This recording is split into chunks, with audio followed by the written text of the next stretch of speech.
కోప్టా act ప్రకారం విద్యా సంస్థలకు 100 గజాల దూరంలో పొగాకు ఉత్పత్తులు ఉండకూడదు. క్షేత్రస్థాయిలో ఈ నిబంధనల్ని ఖచ్చితంగా అమలు చేయాలని కేంద్ర రాష్ట్ర ప్రభుత్వాల నుంచి స్పష్టమైన ఆదేశాలున్నా అమలు కాని పరిస్థితి నెలకొంది.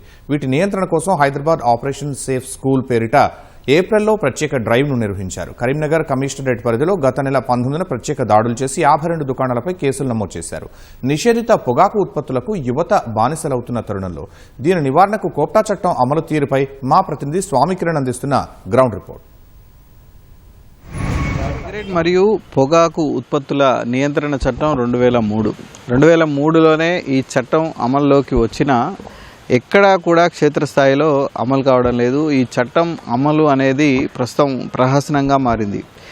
ఈ చట్టం ప్రకారం విద్యా సంస్థలు అంటే ఈ చట్టంలో చాలా రకాల అంశాలు ఉన్నాయి. బహిరంగ ధూమపానం చేయకూడదు, ప్లస్ పొగాకు ఉత్పత్తులను అమ్మడానికి ఏ విధమైనటువంటి నిబంధనలు పాటించాలి, ఇలాంటి నిబంధనలు చాలా ఉన్నాయి. కానీ దానిలో ముఖ్యమైనది 18 ఏళ్ల లోపు పిల్లలకు పొగాకు ఉత్పత్తులు అమ్మకూడదు అనేది ఒకటి. రెండవది, విద్యా సంస్థలకి 100 గజాల దూరంలో ఎలాంటి అంటే ఈ ఉత్పత్తులను అమ్మేటువంటి వ్యాపారాలు కానీ దుకాణాలు కానీ అమ్మకాలు కానీ జరగకూడదు అనేది ఈ చట్టం యొక్క ప్రధానటువంటి ఉద్దేశం. అయితే ఈ చట్టం అమలు అనేది ప్రస్తుతం క్షేత్రస్థాయిలో ప్రహసనంగా మారింది. అన్ని చోట్ల కూడా ఈ విద్యా సంస్థలకు, కళాశాలకు కానీ పాఠశాలలకు కానీ వీటన్నిటికీ దగ్గరలో 100 గజాల దూరంలో ఉన్నటువంటి వ్యాపారాలన్నింటినీ కూడా తొలగించాల్సినటువంటి అవసరం ఉన్నా ఎక్కడ అవి అమలు జరగట్లేదు. రీసెంట్లీ జూన్ 19వ తేదీన కరీంనగర్ సిపి ఆధ్వర్యంలో ఈ సిపి పరిధిలో ఉన్నటువంటి 99 పాన్ షాపులు మీద దాడి చేస్తే సుమారు 52 షాపుల మీద కేసులు నమోదయ్యాయి. 99 షాపులు తనిఖీ చేస్తే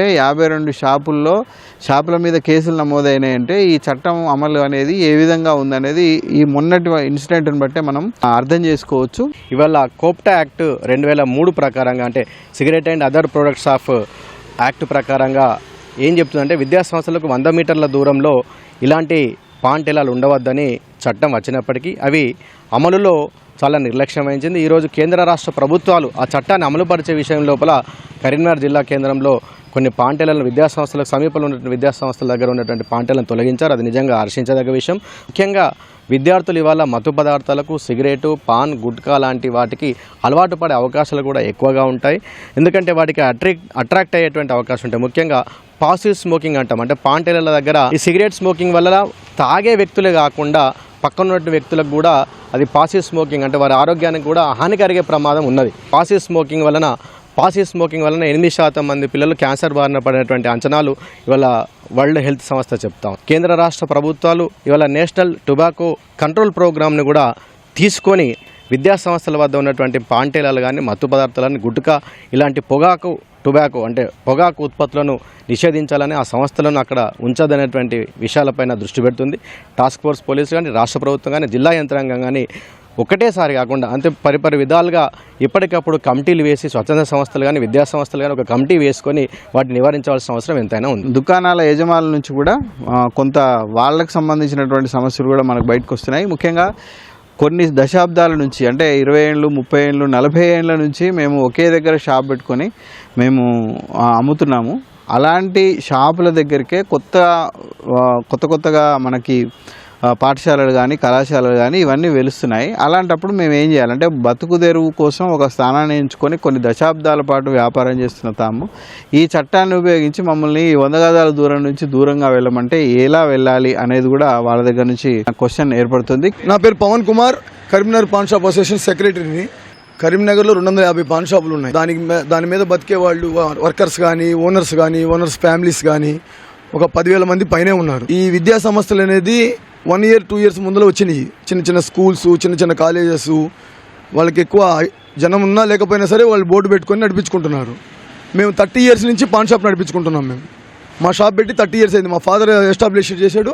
దాని తర్వాత మేము చేస్తున్నాం పాన్ షాప్కి. దానివల్ల ఇప్పుడు మాకు చాలా ప్రాబ్లం అవుతుంది. దీంతో జీవో తీసి కంపల్సరీగా తీసేయాలి, 100 meters అవతల పెట్టాలి అని చెప్పి కొత్త జీవో వచ్చిందని అంటున్నారు. ఇప్పుడు మా పరిస్థితి అగమ్య గోచరంగా ఉంది. అన్ని ఫ్యామిలీస్ ఉంటాయి, మేము అమౌంట్ పే చేసుకునేటువంటి ఈఎంఐలు ఉంటాయి, హౌస్ ఈఎంఐలు ఉంటాయి, అన్ని చిట్టీలు ఉంటాయి, అన్నీ ఉంటాయి కదండి. మాకు రావాల్సినవి కొన్ని కూడా ఉంటాయి, ఖాతాలు ఉంటాయి. రోజు పాన్ తినేవాళ్ళు 10 రూపాయలు 20 రూపాయలు అప్పు పెడతారు, సిగరెట్లు అప్పు పెడతారు. పెద్దవాళ్ళు కానీ చిన్నవాళ్ళు కానీ ఎంప్లాయీస్ కూడా మంత్లీ మాకు పేమెంట్ ఇచ్చేవాళ్ళు ఉంటారు, సిగరెట్ ప్యాకెట్ తీసుకెళ్ళి. అవన్నీ చాలా ప్రాబ్లంగా ఉంది మాకు. సిపి గారు స్పందించి 1 month టైం అయితే ఇచ్చారు. 1 మంత్ లోపల మీరు జరుపుకోవాలి అని చెప్పి ఇక అదేవిధంగా మేము ముందుకెళ్దామని చెప్పి కోరుకుంటున్నాం. సిపి గారు కూడా స్పందించి మా యందు దయ ఉంచి ఈ విధంగా చెప్పారు. అదేవిధంగా మేము ముందరికి వెళ్దాం అనుకుంటున్నాము. కానీ దీనికి ఏదైనా సవరణ చేయాలని చెప్పి మేము కోరుకుంటున్నాం. ఈ నేపథ్యంలో ఓవైపు చట్టం పకడ్బందీగా అమలు కావాల్సినటువంటి అవసరం ఉంది.